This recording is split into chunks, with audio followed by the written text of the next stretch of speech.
Bismillahirrahmanirrahim. Assalamualaikum warahmatullahi wabarakatuh. Pada kesempatan kali ini kami akan menunjukkan bagaimana atau apa saja yang menjadi kewajiban dari admin OPD. Jadi di sini kami akan mencontohkan pada bagian pemerintahan. Jadi yang pertama user admin OPD harus login terlebih dahulu. Setelah login akan muncul dashboard seperti ini. Terus ke menu kepegawaian, terus kelola data pegawai.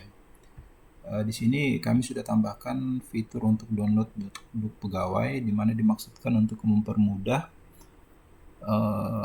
memberikan informasi kode registrasi kepada PTT. Jadi kewajiban admin OPD adalah yang pertama mengecek pegawai-pegawai yang ada di unit kerjanya. Untuk mengecek data PNS, jika ada PNS yang belum ada dalam list ini atau seharusnya sudah tidak ada dalam list ini, dibuatkan list Excel saja lalu dikirim via Japri ke kami. Jadi saya akan mencontohkan bagaimana caranya menginput data PTT. Klik tombol tambah pegawai non PNS. Nah, terus input kode registrasinya. Nah, untuk kode registrasi sebaiknya dibuatkan di Excel terlebih dahulu. Jadi misalnya bagian tata pemerintahan. Jadi kodenya kita pakai TAPEM 001. Jadi kode registrasi itu bisa singkatan dari nama OPD tersebut untuk menunjukkan bahwa PT tersebut berada di OPD. Dari kodenya itu bisa terbaca bahwa PT tersebut berada di unit kerja tertentu. Jadi dibuat dulu di Excel.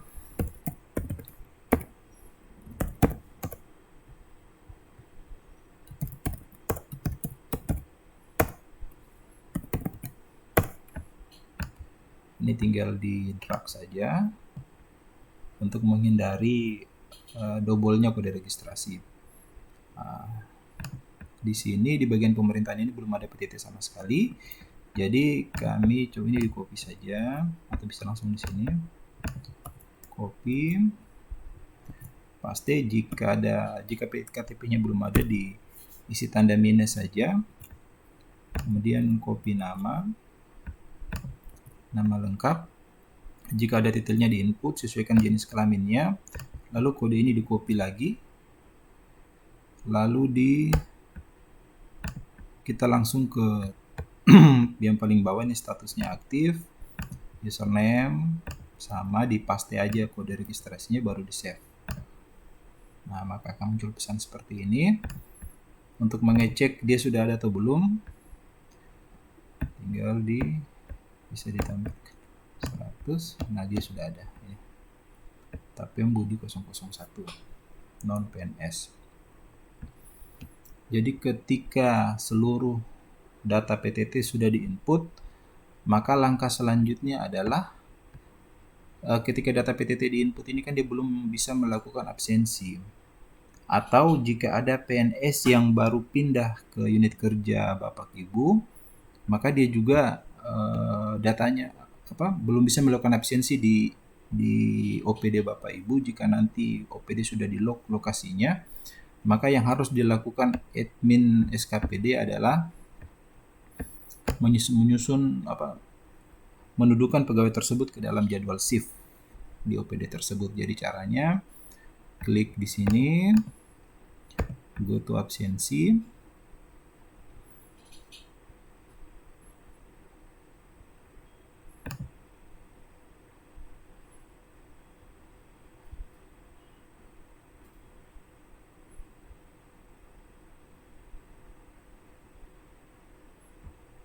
Oke. Kita masuk di menu absensi, manage shift pegawai. Nah, kita bisa tampilkan semua.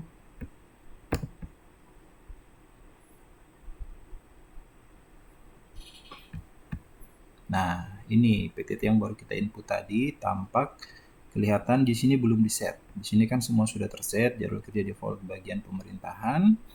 Di sini belum di-set.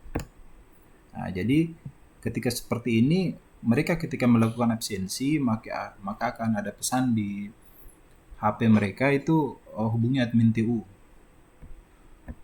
Nah, jadi untuk mempercepat proses mendudukan jadwal ke pegawai yang baru diinput tadi, bisa dengan cara diketik nama pegawainya. Nah, ini Budi. Terus set shift. Nah, ini. Kemarin itu kan banyak sekali yang muncul untuk jadwal ininya, jadi kami sudah perbaiki, maka yang muncul itu hanya sesuai dengan OPD masing-masing. Bagian pemerintahan, set shift. Biarkan prosesnya sampai selesai. Karena dia lagi sementara menulis jadwal.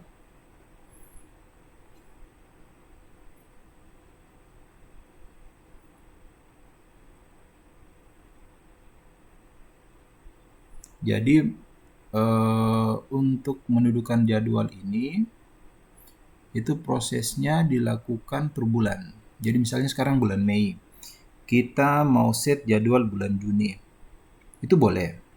Atau kita mau set jadwal sampai Desember, itu juga boleh. Biar jangan sampai ketika kita lupa set, misalnya kita set maunya per bulan, kita mau set ketika di bulan Juni nanti kita lupa set, itu konsekuensinya pegawai tidak bisa melakukan absensi nanti. Jadi bisa juga kalau misalnya kita mau set seluruh bulan, itu juga bisa. Cuma yang penting jangan lupa kita set agenda. Jadi tanggal-tanggal merah itu kita set. Nah ini tampak Budi sudah mendapatkan jadwal, sudah duduk di jadwal, maka dia otomatis bisa melakukan absensi. Nah, untuk ngeset jadwal di bulan Juni, kita tinggal klik di bulan Juni lalu go. Nah, ini untuk bulan Juni ini semua belum di set.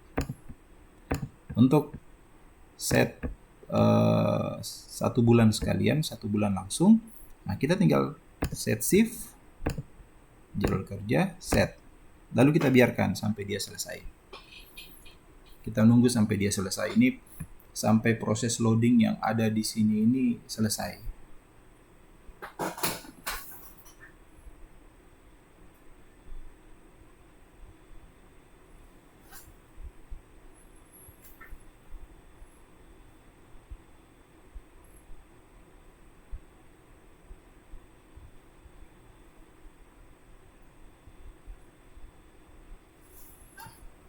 Jadi dia memang cukup lama, tapi dibiarkan saja sampai selesai. Jadi untuk bulan-bulan berikutnya bisa seperti itu, Juni, Juli sampai Desember.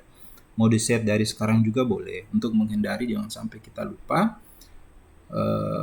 Di akhir bulan kita lupa set, akhirnya pada bulan selanjutnya itu ketika pegawai mau melakukan absensi itu tidak bisa ada pesan untuk menghubungi admin TU karena kita belum set jadwal di masing-masing pegawai.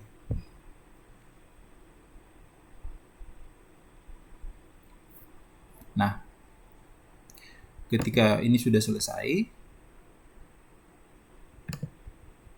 kita set agenda.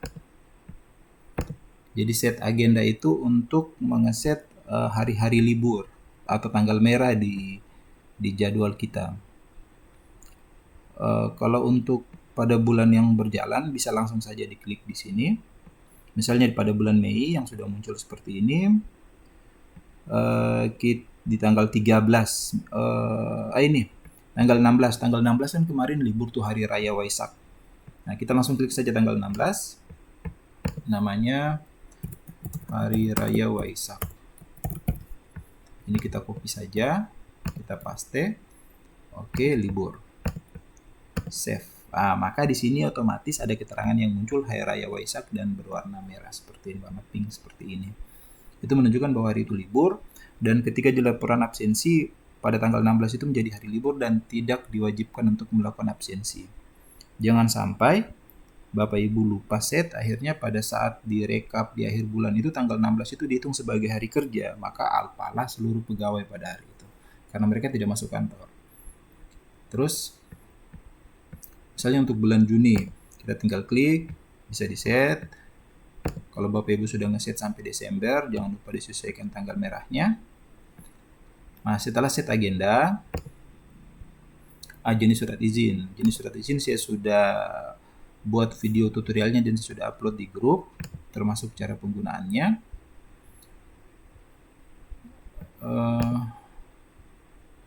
Nah, sekarang kita masuk di cuma bagian tata pemerintahan ini belum ada jenis surat izinnya, maka saya buatkan saja. Kita klik manage kategori, tambah kategori, tugas luar, singkatan TL.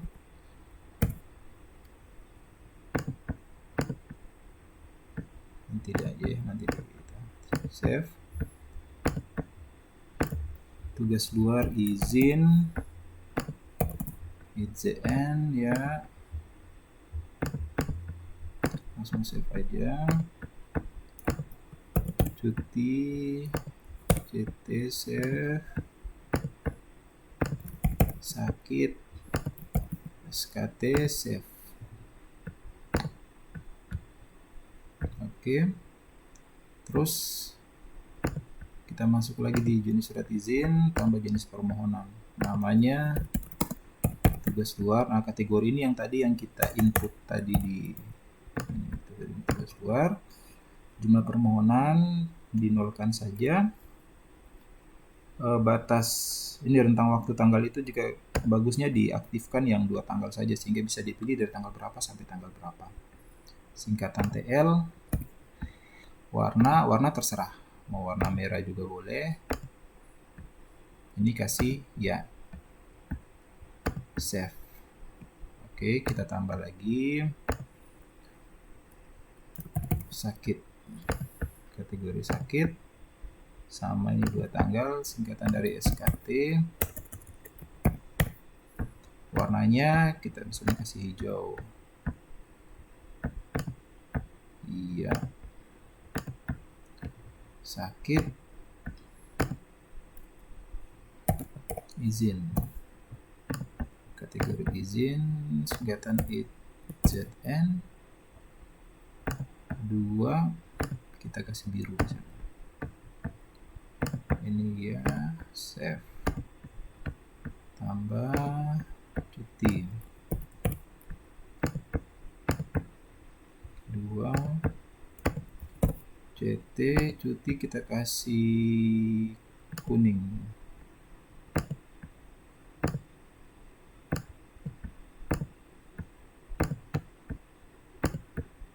Save. Oke. Lalu kita masuk di absensi pengajuan ketidakhadiran.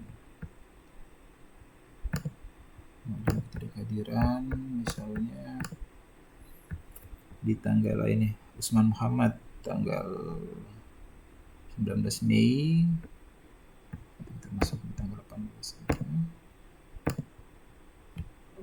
ya.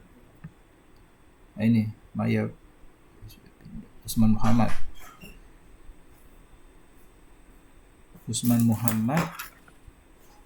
dia tanggal 18 dia tidak hadir.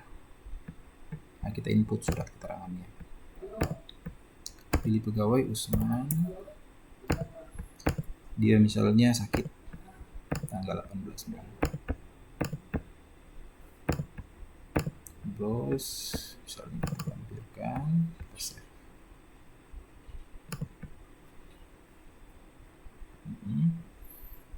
kalau misalnya ada kesalahan dalam penginputan silakan dihapus atau diedit juga boleh.